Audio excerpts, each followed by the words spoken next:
I'm giving you the tools, right? I'm giving you the sandbox. I'm setting the table for you. But it's up to you to decide what you want to eat. Master Chief is human. He's not a machine. He's not a set of armor with a big weapon. He's a human with resilience and courage. You know, and I was so looking forward to this moment because for Master Chief, you know, the stoic soldier, the man of few words, all that. But there was this progression, you know, in terms of his emotional side, even through the first 3 games. But this was going to be the great leap. What happens when that soldier starts to discover his humanity? We had to create a situation that was going to knock him out of his comfort zone. The Master Chief has settled into this comfort zone of being the hero. You know, it's interesting. Early on, we talked about the hero's journey, and like, how do you have a hero's journey when he's already a hero? What are the sacrifices that you need to make in order to preserve something as precious as humanity? The journey is the important part. The growth is the important part. And so really, where does he still need to go as a human? That became the key to not just the story of Halo 4, but the entire trilogy. We're really examining what sort of burdens a Guardian carries. In a lot of ways, the story that we're telling with Halo 4 is about putting Chief in circumstances where he's forced to change. He's forced to take stock of himself. In a way, Chief is a Guardian. Cortana is Chief's Guardian. The Forerunners were the Guardians of their own universe, and they might have to make a decision that not everyone is going to agree with and that some people might condemn.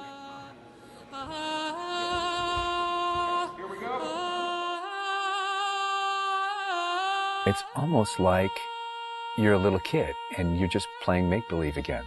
So you imagine everything. The table's here. The plinth for Cortana is here. There's a window here. Ready, go.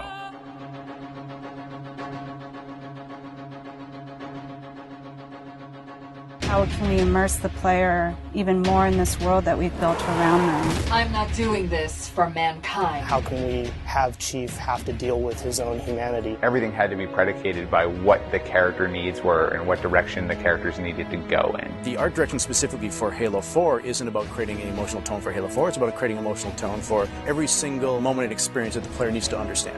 Similar to what we said is that, you know, we build what we need to see. We can't look too far this way, it starts to fall apart. But back in here, things are looking good.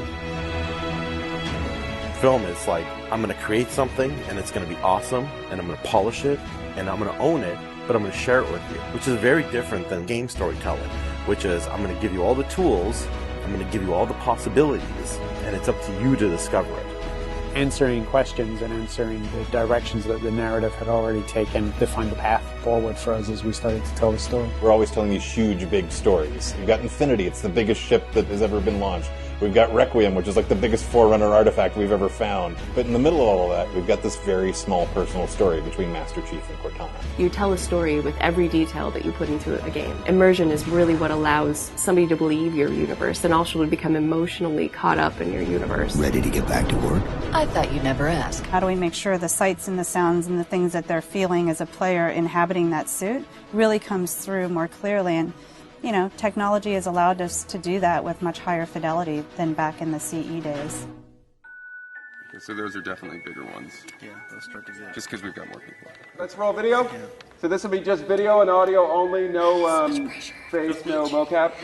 In that case, you won't mind if we return the favor. As we design these things, we put together the best plan. Until it actually touches an actor, it lacks humanity. Having the ability to work with the actors on stage, capturing their face, body, and voice at the same time, really gives us an opportunity to create an immersive experience for the actors. Working at Giant, we could have at least 8 actors in the same volume at the same time. So the objects that they're acting around and the people that they're acting with, against, through, and toward are there in the scene with them, and it makes a huge difference. We sent out a breakdown for the characters and how we wanted them to feel. We ended up getting 80 or 90 submissions back through our casting team. Casting for the Master Chief is tough. You need a performer that has a really raw physicality to him, and yet he has to, within the confines of this suit, be able to relate and relay emotion. I like to express myself. I freely do it. I wholly do it. I enjoy it. And so pulling back on all of those instincts is what's required to play him. Imagine that translating to a 3D model with huge armor and making sure the personality of Chief's movement comes through that armor was really critical. And that really came down to Bruce's acting, his physical stature, and really his physicality as he went through all of the performance. You'll never see his face or hear his voice, but all of the other actors that are playing off of him have received so much from him in their performances, and I think that they would all agree with that. This is the low-res asset of Chief. We were afforded a little bit more budget since he's our hero. From the art process, storytelling is just about engaging the player. You don't have to answer any questions. You don't have to take them through a lot of loops of feeling. If the player is engaged, I think you've got the start. So Master Chief's a difficult one because he's a dude in a helmet. There's such particularly in science fiction, such a fantastic history of people being completely realized as people without having their face as a tool. For us, it's making him feel like a real person. We have a nude male sculpt, and then from there we sculpt it on physically a tech suit. And on top of this guy is when we spend time just doing all the details and trying to add some of that functionality, even little bits here and there like Braille, and this just reads 117. I think it's connected to having even more modern visual flow when it comes to his lines, his design, the way you follow the outline of Master Chief. Trying to put it into an area where it feels realistic, that it feels kind of tankish. What do you think of a tank? You think square, you think metal, there's some wear and tear on the edges. So those things we want to grab, put them on the Chief so it communicates that. The fingers are missing here on these. They have armor caps that come on, but he doesn't have armor caps on his trigger finger or thumb finger so that he could have more tactile sense when he's shooting and loading his weaponry. The last thing we just changed was his visor. His visor picks up the elements based on the room that he's in.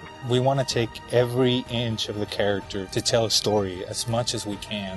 Above all, he still needs to connect to the player, and they still need to understand him as being that character. It's somebody who's been very loved over the last 10 years.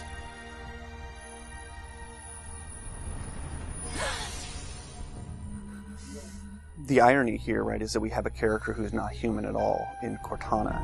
I was put into service 8 years ago.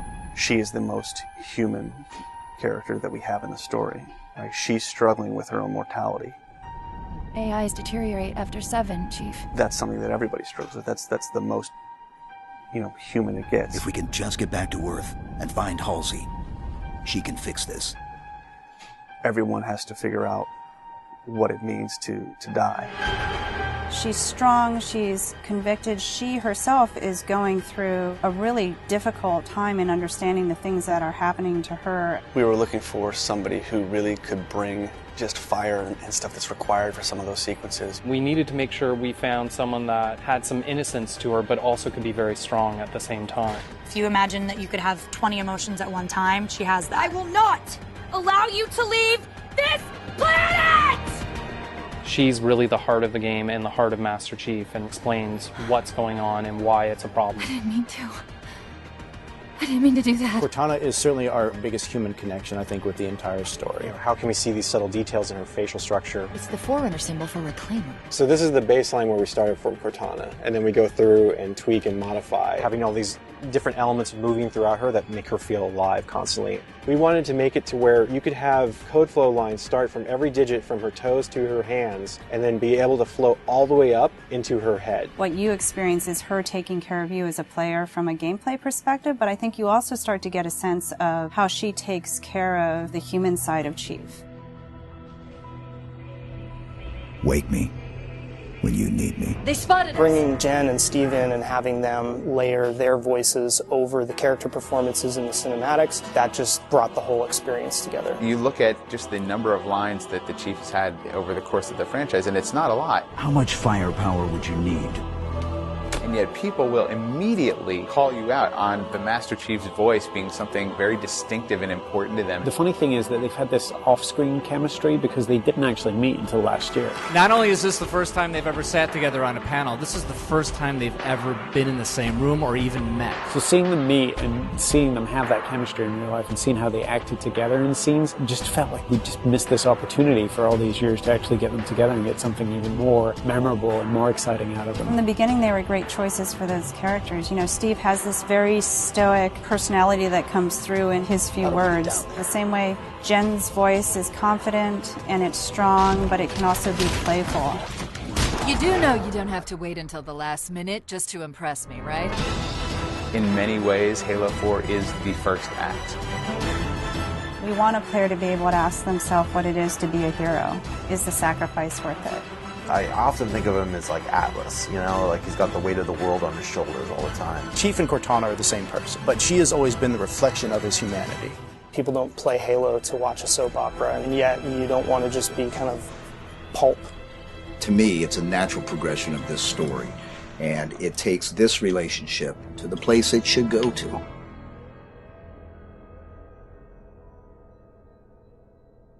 Don't make a girl a promise you can't keep.